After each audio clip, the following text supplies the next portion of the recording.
Pinadala na ng House Committee on Justice ang notice po kay Vice President Sara Duterte kaugnay sa kinakaharap niyang dalawang verified impeachment complaints, partner. Yeah, Ayan. napadala na yan. That as we have explained the other day, Mm-mm. pagpadala niyan, she is required to answer within the period of 10 days. Aha. And then the complainant has 3 days within which to submit their Mm-mm. reply.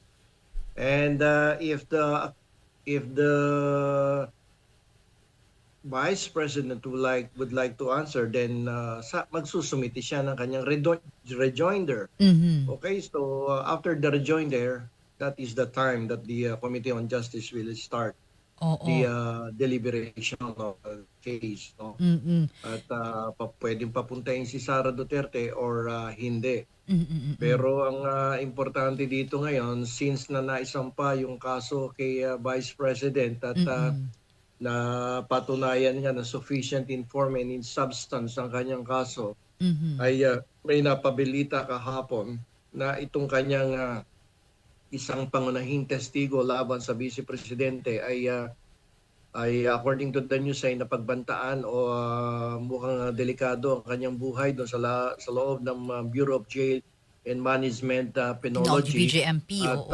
mukhang lumalabas na may tangka sa kanyang buhay kaya Mm-mm. kumilos ang National Bureau of Investigation Mm-hmm. na pinapalipat itong si Ramil Madriaga from BJMP facilities going to the National Bureau of NBI. Investigation. Mm-mm. And sa pagkakataon na to mukhang lumalabas na merong connection nito doon sa kasong impeachment, no? According Oo. to Attorney Palad, who is the lawyer of Ramil Madriaga. Driaga.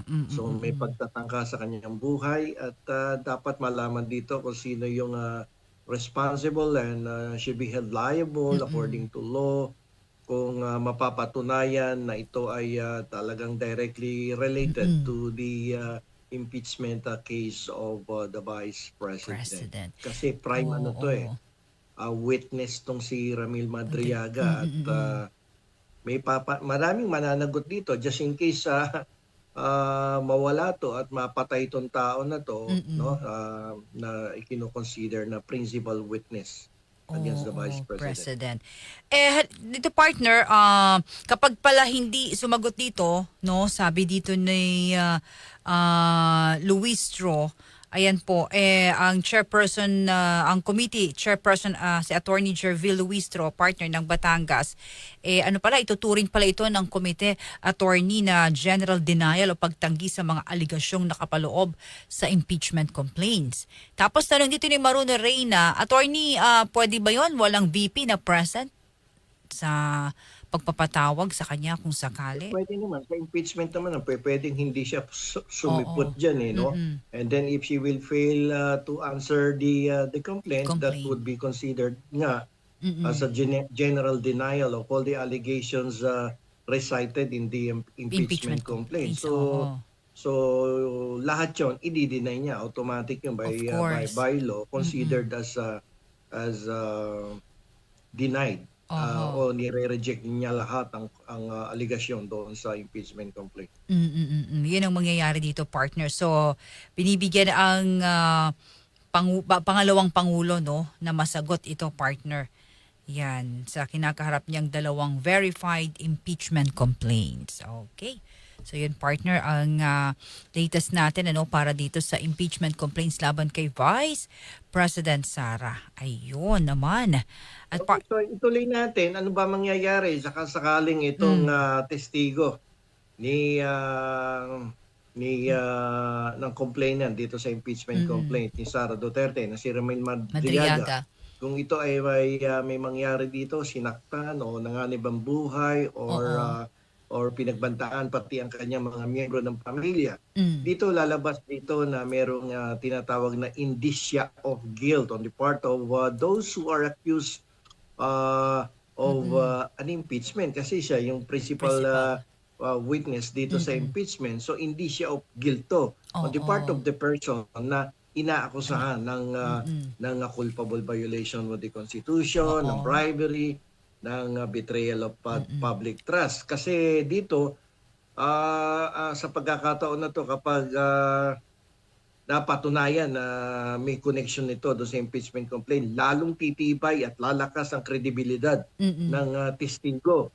No, sabi ko nga kanina, this will appear as an indicia of guilt on the Oo. part of those who are Mm-mm. responsible or accused of the impeachment. Sa nangyayari dito sa testigo, no, laban sa pangalawang pangulo ay lalo lamang lumalakas ang kredibilidad Mm-mm. ng testigo laban sa Vice Presidente, yung Presidente. pagtatangka sa kanyang buhay. Mhm. At dahil dito, ang abogado niya siguro ay dapat gamitin niya na yung pagkakataon na to at humiling siya sa hukuman na pabilisin ang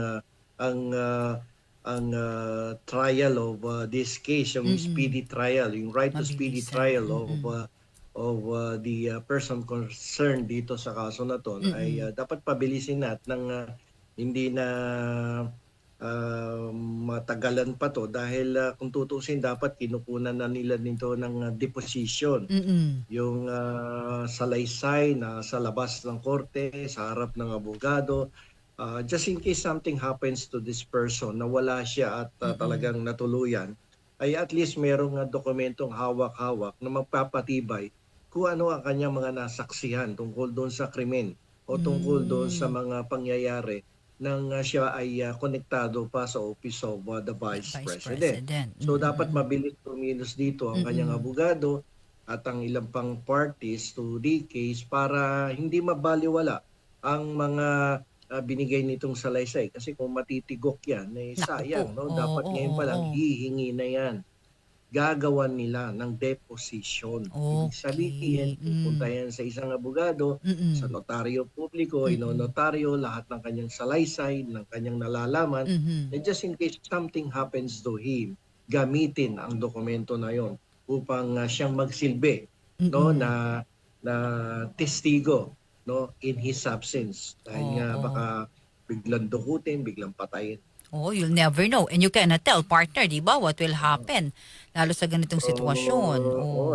Kasi ang NBI dito, ang BJMP ay merong katungkulan, may duty of care yan eh. So Mm-mm. hindi dapat pinababayaan yan na nalalapitan ng isang bagong Mm-mm. pasok na detainee na maskulado, puro muscle, tapos Mm-mm. lalapitan at babantaan at sasaktan. Mm-mm.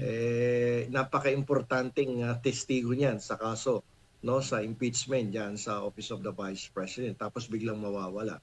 Kaya nga Oo. lamang pag ano na nangyari, palagay mo hindi naman natin pinagbibintangan ng Office of the Vice President. Yes, attorney. Paano kung may iba namang taong may kagagawan din naman yan Mm-mm. at Mm-mm. hindi ang naaakusahan ng Mm-mm. impeachment? Siyempre, may mga pagkakataon na yung iba gagawa ng paraan para lalong masira ang akusado sa isang impeachment complaint. So, Oo. para masira lalo. Alam mo naman, So, syempre. Oo. politika yan eh, no, di ba? Oo. At saka So, Vice President. ano magiging consequence niya kung mangyayari yon, di ba? Yun. Partner, Maraming magiging responsable dito. responsable. Partner, may tanong lang sa atin si Maylin. Attorney, ilang vote ba ang kailangan sa Justice Committee para pumasa ang may probable cause sa impeachment case ni VP po? Oh, Simple majority lang yan eh. people majority lang. Sa Oo. Committee on Justice. No? Kung Oo. 50 sila dyan, 26 lang is enough already. Oo, Para ayun. matapos dyan sa Committee on Justice at Mm-mm. pumunta na doon sa plenaryo at Oo. pagbotohan. Mm-mm. Attorney Bueno, law and beyond. Learn the law, know